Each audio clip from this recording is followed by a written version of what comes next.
Então, pessoal, talvez você que seja do nível superior já deve ter visto que o seu professor consegue interpretar equações de maneira bem natural. Mas afinal de contas, como será que ele faz isso? E para que devemos saber isso, né? Bom, a interpretação de equação requer alguns fatores. Um deles, com certeza você já viu, é a proporcionalidade. Deixa eu escrever aqui, ó.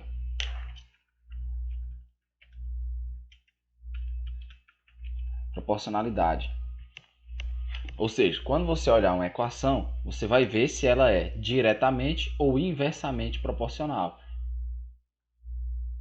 Se existe, aliás, fatores que são diretamente ou inversamente proporcionais. Toda equação vai ter, sim, fatores de proporcionalidade.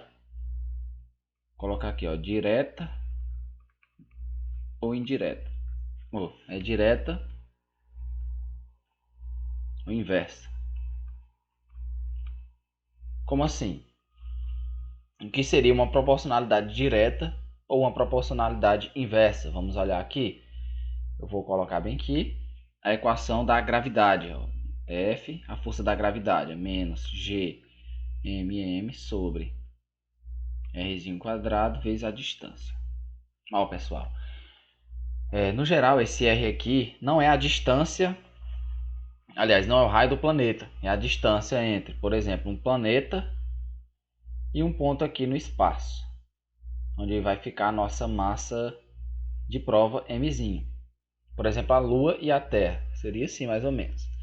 Então, ó, vamos analisar o que seria essa proporcionalidade direta ou inversa. Bom, como você pode ver, a massa ela é diretamente proporcional às massas. Ou seja, se o nosso planeta, por exemplo, o planeta Terra, tiver uma massa maior, a força que ele vai exercer na Lua é maior. Tá vendo? É isso que é direto, isso que é uma proporcionalidade direta. Então a massa é diretamente proporcional à força, como se fosse assim. O que é essa proporcionalidade inversa? Bom, como você pode ver, nós temos aqui ó, um raio não, uma distância, né? E essa distância ela varia com o quadrado. Olha só, se eu aumentar a distância, ou seja, se eu olhar mais para cá, a nossa força ela vai diminuir, porque ela é inversamente proporcional. Conseguiu compreender? Então, quando você for ver uma fórmula, esse é um dos critérios que você vai olhar. Vamos pegar outro exemplo. Que tal, por exemplo, a força elétrica? Nós temos também a força elétrica. KQ sobre Rzinho quadrado na direção radial. Também é uma força central igual à força gravitacional. Nós temos as mesmas proporcionalidades, só que ao invés de ser massa, é carga. Olha só, quanto maior uma das cargas, maior a força. E quanto menor a distância, aliás, ó, maior a força. E vice-versa, quanto maior a distância, menor a força. Viu só as proporcionalidades? Nós também podemos olhar o caso aqui da força de atrito, que é a força normal vezes μ. Notem que quanto maior for essa força normal, maior é a força de atrito. E como você sabe, a normal geralmente é mg para uma superfície plana. Aqui, ó. Tá, a normal aqui é a mg. Então você já vê que a força de atrito ela é diretamente proporcional à massa do objeto, ou seja, quanto maior a massa, maior vai ser a força de atrito. Então, maior vai ser a força que você tem que exercer, né, para poder mover esse objeto aí. Então, fica mgm. Outra equação, por exemplo, é a da velocidade.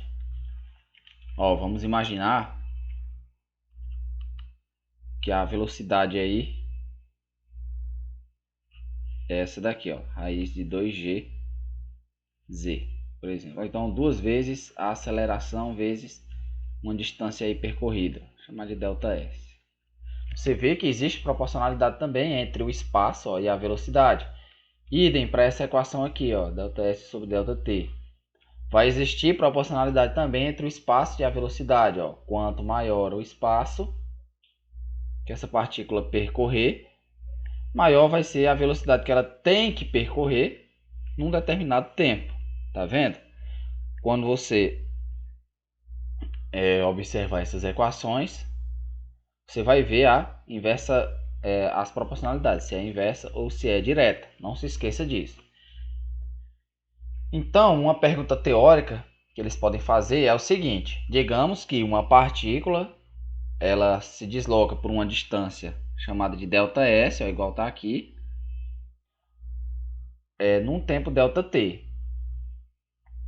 E sua velocidade é v, como está aqui.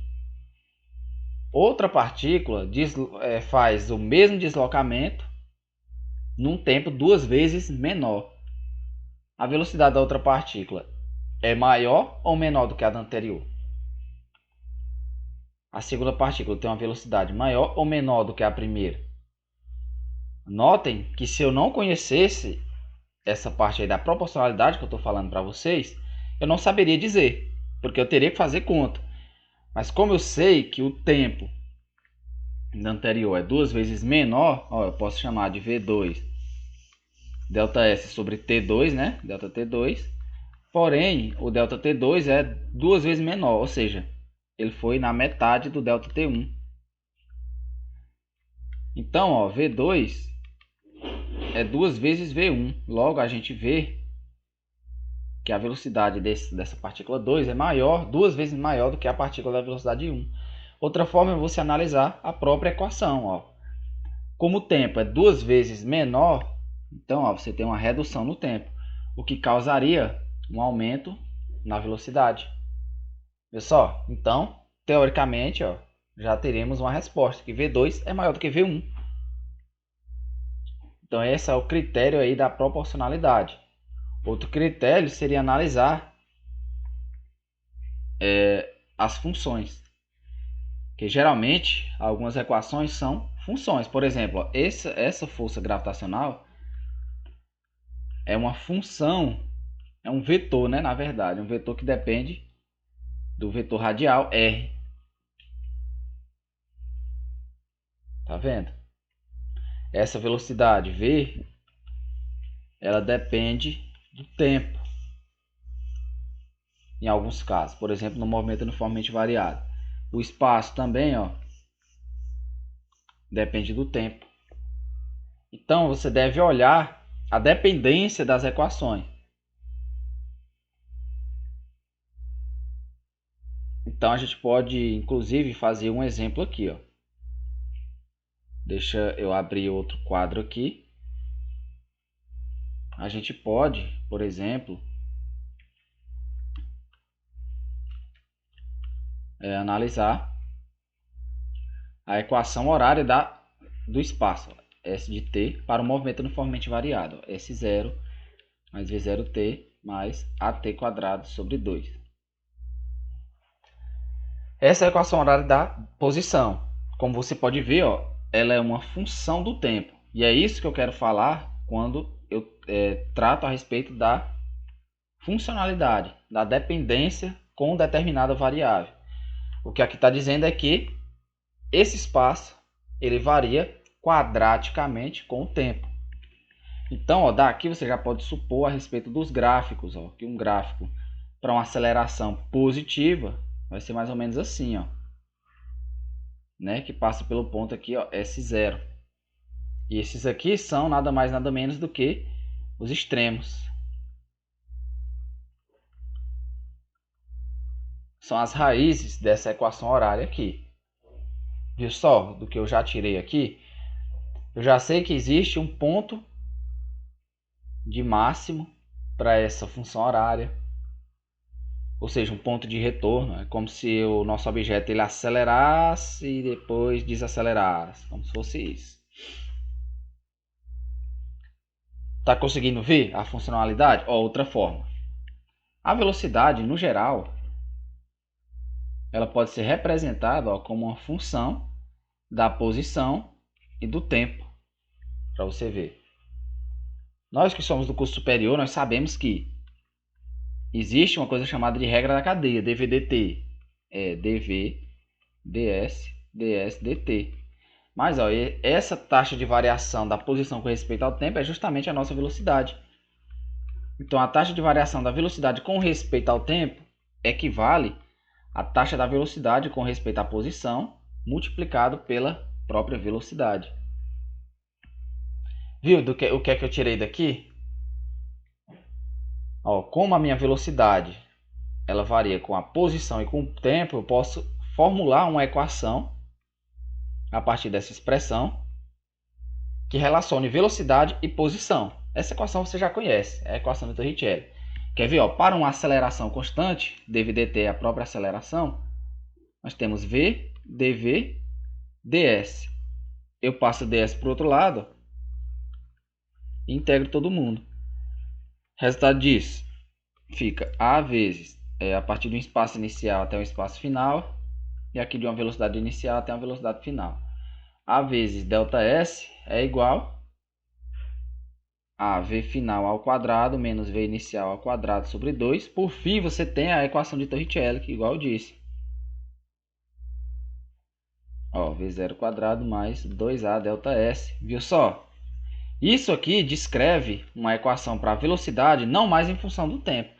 Essa velocidade Vf ela é uma velocidade em função apenas da posição. Viu só que interessante? É por isso que você deve aprender a fazer essas análises.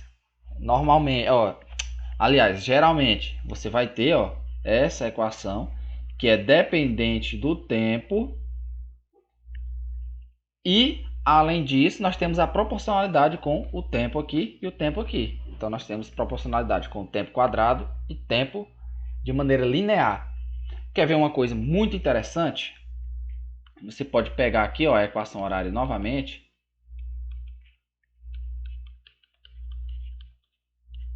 E analisar uma coisa. Para tempos longos, digamos que o nosso objeto ele continue acelerando aí, sei lá, por 2 dias. Esse termo aqui é o que vai prevalecer. Por quê? Porque ele cresce quadraticamente com o tempo. Ó, enquanto esse objeto ele faz mais ou menos isso, o objeto linear, para chegar nesse mesmo ponto, ele demora bem mais. E durante esse tempo aqui, esse nosso objeto já deve estar lá longe, entendeu? Isso é uma das coisas que você deve analisar também. Quem tem proporcionalidade aqui com fatores quadráticos, cresce mais rápido do que quem tem proporcionalidade com fatores lineares. Então, para tempos bastante longos, você pode aproximar essa função horária para simplesmente... Até mesmo esse zero cai fora aqui dessa interpretação. Para tempos longos, é isso aqui que acontece. A equação horária ela fica aproximadamente igual a isso. Para tempos curtos, como nós estamos necessitando de uma aceleração, e essa aceleração vai atuar num certo tempo, para tempos curtos, essa equação horária ela se resume simplesmente esse 0 mais V0t, aproximadamente, para tempos bem curtos.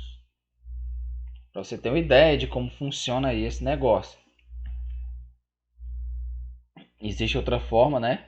Quando existe uma proporcionalidade inversa, por exemplo, no caso de um dipolo elétrico, você vai ter um campo elétrico que ele é proporcional a 1 sobre R2 e 1 sobre R3. Mais ou menos assim. É uma proporcionalidade. Para distâncias muito longas, esse 1 sobre R3 ele é muito pequeno. Então, ele é desprezado, a maioria das vezes. E você acaba considerando isso aqui. Aliás, é R3 e R4. Isso aqui é para o potencial. 1 sobre R3, 1 sobre R4. É mais ou menos assim, a proporcionalidade. Então, para distâncias muito longas, quem prevalece é esse termo aqui. Então, você vai ter um campo elétrico que é proporcional a 1 sobre R3. Claro, numa direção radial aí. Consequentemente, o potencial elétrico também vai ser proporcional a 1 sobre R2. Viu só a importância dessas análises? Então, agora que a gente já entendeu os critérios, que é a proporcionalidade, e a funcionalidade, nós conseguimos então interpretar qualquer equação física aí que vier para a gente, ou que a gente terminar desenvolvendo aí. Eu poderia aqui fazer um exemplo, mas eu acredito que vai tomar muito tempo da gente, que não é o interesse desse vídeo.